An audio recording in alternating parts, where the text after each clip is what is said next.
Jai Jagannath viewers. Today I am here to tell you something about my Lord Jagannath. तो आपको तो बहुत सारी चीज़ें मैं बता चुकी हूँ उनके बारे में। आज मैं उनके चारों द्वार के बारे में बताना चाहती हूँ, कैसे चारों दिशा में उनका चारों द्वार स्थित है। जैसे कि आप जानते हैं, जब प्रवेश करने के लिए मुख्य द्वार होता है उसको सिंह द्वार हम लोग बोलते हैं। सिंह द्वारों के सामने दो सिंह स्थित है और भगवान पतित पावन वहाँ पे विराजित है। उनके सामने है अरुण स्तंभ। अरुण स्तंभ वहाँ पे विद्यमान है।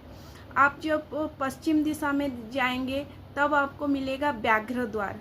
व्याघ्र द्वार में दोनों व्याघ्र का मतलब वो द्वार रक्षक व्याघ्र हैं।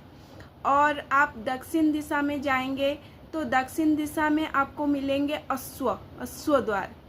और आप अगर उत्तर दिशा में जाएंगे तो आपको मिलेंगे हस्ती द्वार। तो ये तो हो गया चारों द्वारों के बारे में। इस चारों द्वार भी अपने अपने मतलब चीज़ों के लिए माने जाते हैं। मतलब आप सिंह द्वार हम मानते हैं कि वो मुक्ति द्वार है, मतलब स्वर्ग को सीढ़ी रहता है। वहाँ पे आप सिंह द्वार के सामने से जाएंगे मंदिर को तो आपको 22 सीढ़ी मिलेगा। तो वो 22 सीढ़ी को हम मानते हैं कि वो मतलब स्वर्ग का रास्ता है।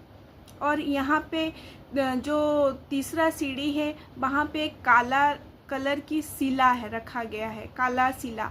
तो वो जब मतलब ये मंदिर निर्माण हो रहा था तो भगवान ने बोले कि मेरे दर्शन करने के लिए कोई भी अगर भक्त आएगा तो इस द्वार से अगर वो मुझे दर्शन करने के लिए आएगा तो उसका सारा जो पाप है वो पाप मुक्त हो जाएगा। तो ये सुन के यमराज भी मतलब घबरा गए। अगर सारे भक्त का कोई पाप ही नहीं रहेगा तो मैं कैसे उनको अपने साथ ले जाऊंगा। तो फिर वो भगवान को प्रे किए तो भगवान ने बोले ये जो तीसरी सीढ़ी है वहाँ पे एक शिला है, वो है यम शिला। अगर आप उस शिला को मतलब पैर रख के दर्शन करने जाओगे तो आपका सारा पाप धुल जाएगा।